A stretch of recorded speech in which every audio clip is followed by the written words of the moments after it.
Bom dia, meus compatriotas, meus companheiros.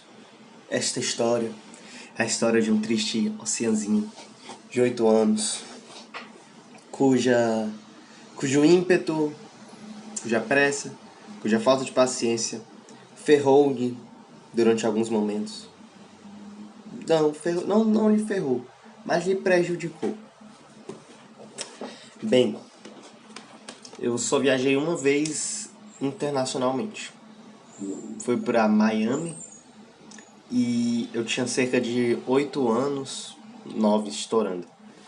E aí, no segundo dia que a gente chegou lá, o dólar tava em boas épocas, o dólar tava a R$ 2. Aí a gente chegou lá e eu queria comprar um tablet. Foi uma das coisas que a gente pegou o dinheiro pra comprar.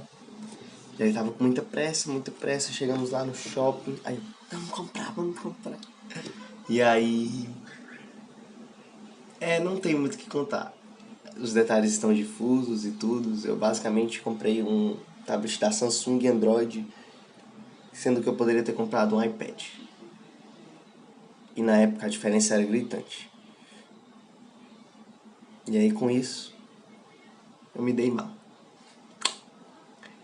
E eu não consigo contar essa história de um jeito longo. Além disso, eu só comprei um iPad, um tablet Android, quando eu poderia ter comprado um tablet da Samsung, da Apple iPad 2. Mas agora vamos ver os lados positivos. De qualquer forma, meu pai comprou um iPad pra ele. Então, eu fiquei com um Android e um iPad. Então, eu fiquei relativamente com o melhor dos dois mundos. Só que o Android eu podia usar o tempo todo, né? O iPad eu só poderia usar se meu pai não estivesse usando. Isso é desvantagemzinha, mas pode-se dizer que eu fiquei com o melhor de dois mundos e me introduziu no mundo do Android, que é um mundo que é muito mais libertador do que o mundo do iPhone, em minha humilde opinião. Foi nesse tablet que eu fui introduzido ao root.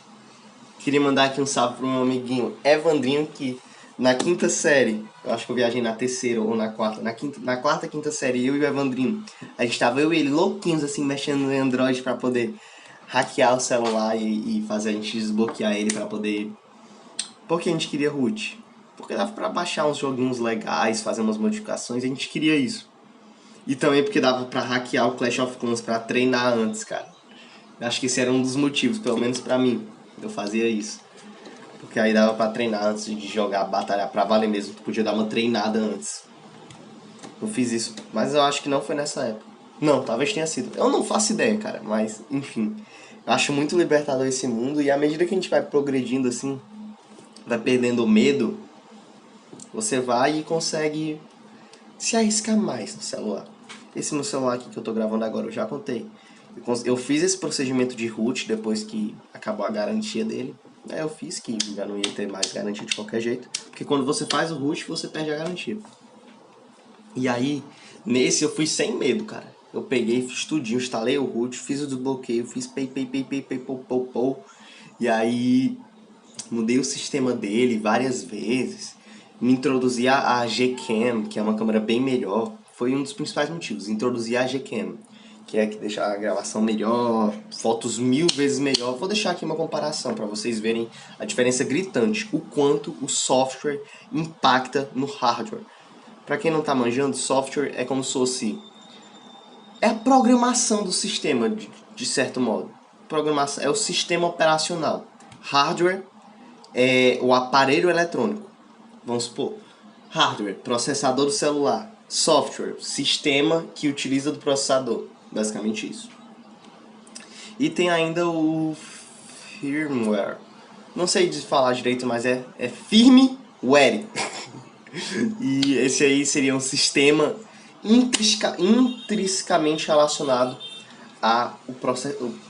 os componentes. Seria uma espécie de software colado no sistema, nos aparelhos, nos processadores, essas coisas. Mas enfim, aí eu instalei essa Gcam, tá aí a diferença, vocês já viram, né?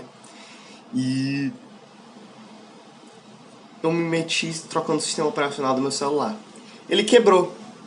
Ele bricou, meu celular bricou por causa disso. Porque eu cometi um erro na segunda vez e bricou. Não ligava, ficava indo no chamado boot loop, que ficava basicamente O boot é a animação de iniciar o celular. Começava a animação, ficava um maior tempão, aí reiniciava a animação. Eu fiz isso no meu celular. E aí é incrível ajeitar, deu aquele medinho assim ao coração. Mas aí depois a gente vai com calma. Aí você se acostumando, cometendo cada vez menos erros. Quando comete, consegue consertar mais rápido. Isso é bom, eu aprendi coisas valiosas, cara. Só o Android me proporciona isso. Enfim, é aquele negócio, né? Teorias como pensar a teoria das vantagens equivalentes, por assim dizer. Para cada coisa ruim que a gente faz, tem determinados aprendizados, determinadas consequências que podem ocorrer daquilo que são positivas. Não adianta ficar se remoendo. Ah, errei questões bestas, errei aqui, errei isso aqui na redação, que eu achava que tava bem de boa, isso aqui. Mas qual é a parada? O erro na redação é o que fala tudo. Eu errei bem aqui o negocinho, uma vírgula que eu quase nunca coloco, porque na maioria das construções não utiliza essa vírgula. Mas nesta construção específica eu precisava de vírgula. E aí, por conta disso, no laboratório, eu consegui elucidar uma dúvida que me acometia há muito tempo. Um dos maiores problemas que a gente tem atualmente é que a gente não valoriza o processo, a gente valoriza o resultado. A gente acha que quem é inteligente nasceu com dom, não se esforçou. O principal ponto dela foi o dom. Isso é muito maléfico. Porque, vocês podem ver o reflexo disso quando você vai fazer uma tarefa. Quando você se sente inteligente. Quando você tem que se esforçar bastante para conseguir acertar a questão e você acerta a questão. Ou você não consegue, se esforça, não consegue, mas vê a resolução e aprende. Dois casos aí. Ou quando você faz tudo bem rápido, com tranquilidade e acerta tudo. Eu acredito que o caso que o povo mais vai julgar você inteligente, assim, subconscientemente, quando você tá fazendo, é quando você acerta tudo fácil, você faz tudo rapidamente e acerta. O segundo caso seria que, subconscientemente, assim, fazendo assim, você rapidão, sem pensar, você não vai se considerar tão inteligente, assim, por demorar pra fazer a questão, se esforçar, mas acertar. Você se considera até inteligente quando a questão é um nível muito elevado, mas de resto você pode não se considerar. E quando você tenta e não consegue, mas aprende, você não se considera um bocó. Esse aqui é o meio termo, esse aqui é inteligente. Mas isso tá errado, cara. Porque no primeiro caso, tu provavelmente não aprendeu nada. Só viu qual era teu nível naquele momento. No segundo caso, tu aprendeu, tu aumentou tua inteligência, se esforçou pra caralho, reforçou o sinapse. No terceiro caso, é aí que tu realmente aprendeu algo novo. Na maioria dos casos. É impressionante. E é muito perigoso quando a gente... Aqui é uma dica pra quando a gente for pai. É muito perigoso a gente elogiar o resultado e não o processo. Teu filho tirou uma nota boa, aí tu vai, parabéns filho, tirou 10, parabéns. Só que ele nem estudou pra prova. Porque ele vai pensar, eu só sou inteligente quando eu tiro 10. Vai entrar uma mentalidade nele que é a mentalidade de não ter desafios. Ele não vai querer ter o desafio, porque se ele tiver um desafio, ele vai ter medo de errar. E medo de errar é tirar uma nota baixa. Tirando uma nota baixa, ele vai se sentir burro e aí vai querer nadar no raso para sempre tirar nota boa e se sentir inteligente. Ele não vai querer nadar no fundo para realmente aprender a nadar, porque ele tem medo de tomar uns caldos nesse meio caminho. Eu particularmente estou tentando ajudar minha irmã nisso aí, que toda vida que ela joga Roblox, aí tem fase que ela não consegue, ela fica tentando. Aí quando ela vem comemorar aqui, assim, consegui! Aí eu gosto de sempre falar, dar elogios, mas elogios falando assim, Isis, você sabe por que você conseguiu fazer isso? Você sabe? Você se lembra quando você começou e você não estava conseguindo, que estava pedindo minha ajuda? Eu falei, se você tem que se esforçar, Isis, porque você conseguiu, porque você se esforçou. Você não conseguiu, mas você tentou de novo, foi ficando cada vez melhor.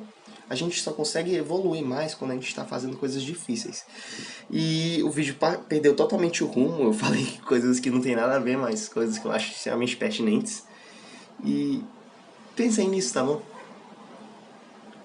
Todas derrotas, tem oportunidades muito boas pra gente aprender com elas. E que São os desafios que nos fazem crescer.